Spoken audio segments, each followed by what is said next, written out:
So ಮೊದಲನೇ ಬಾರಿ sir ಮೇಡಮ್ನ ಎಲ್ಲಿ ನೋಡಿದ್ರಿ ನೀವು? ನಾನು ಇಂಜಿನಿಯರಿಂಗ್ ಇದ್ದೆ. ಇಂಜಿನಿಯರಿಂಗ್ 2ನೇ ವರ್ಷ ಮುಗಿಸಿ 3ನೇ ವರ್ಷ ಆಗಿತ್ತು. ನಾನು ನನ್ನ ಫ್ರೆಂಡ್ಸ್ ಕೂಡಿ ನಮ್ಮ ಇಂಜಿನಿಯರಿಂಗ್ ಕಾಲೇಜಲ್ಲಿ ಸೈಡ್ ಬಿಸ್ನೆಸ್ ಮಾಡೋಣ ಅಂಥೇಳಿ ಸ್ವಲ್ಪ ಇಂಜಿನಿಯರಿಂಗ್ದಲ್ಲಿ ಜರ್ನಲ್ ಶೀಟ್ಸ್ ಅಂತ ಇರ್ತದೆ, ಅವನು ಪ್ರಿಂಟ್ ಮಾಡಿಸಿದ್ವಿ ಹುಡುಗರಿಗೆ ಮಾರಲಿಕ್ಕೆ. ಆಮೇಲೆ ಸ್ವಲ್ಪ ಕ್ಯಾಲ್ಕುಲೇಟರ್ ತರಿಸಿದ್ವಿ ಬಾಂಬೆ. ಆವಾಗ ಕ್ಯಾಲ್ಕುಲೇಟರ್ ಸಿಗ್ತಿದ್ದಿಲ್ಲ ಇಲ್ಲಿ. ನಮ್ಮ ಧಾರವಾಡದಲ್ಲಿ ಇಂಜಿನಿಯರಿಂಗ್ ಕಲೀಲಿಕ್ಕೆ ಎಲ್ಲರೂ ಇವರೆಲ್ಲ ಫ್ರೆಂಡ್ಸ್ ಅದು ಎಲ್ಲರೂ ಬಂದಿದ್ದರು. ಅಲ್ಲಿ ಒಂದು ಶಾಪ್ ಇತ್ತು.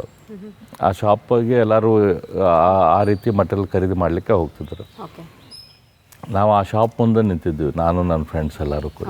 ಅಂದರೆ ಅವ್ರು ಹೋಗೋಕ್ಕೂ ಮುಂಚೆ ಇಲ್ಲೇ ಟ್ಯಾಕಲ್ ಮಾಡ್ಬೇಕು. ನಾವು ಯಾರನ್ನ ಅವರು ಇಂಜಿನಿಯರಿಂಗ್ ಕಾಲೇಜ್ ಹುಡುಗರು ಫಸ್ಟ್ ಇಯರ್ಗೆ ಬಂದಿರ್ತಾರಲ್ಲ, ಅವ್ರಿಗೆ ಬಂದವರಿಗೆ ನಾವು ಹಿಡಿದು ಕ್ಯಾಲ್ಕುಲೇಟರ್ ತೊಗೊಳ್ಳಿ, ಶೀಟ್ ತೊಗೊಳ್ಳಿ ಅಂತ ಮಾರಲಿಕ್ಕೆ ನಿಂತಿದ್ವಿ. ಸೊ ನಾವು ಡಿಸೈಡ್ ಮಾಡಿದ್ವಿ ಯಾರಿಗೆ ಟ್ಯಾಕಲ್ ಮಾಡಿ ಸೇಲ್ ಮಾಡಲಿಕ್ಕೆ ಪ್ರಯತ್ನ ಮಾಡ್ಬೇಕಂತೇಳಿ.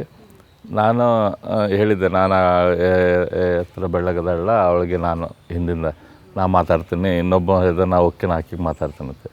ಹಂಗೆ ಫಸ್ಟ್ ಟೈಮ್ ಆವಾಗ ಆಕಿಗೆ ಮಾತಾಡ್ಸಿದ್ದೆ.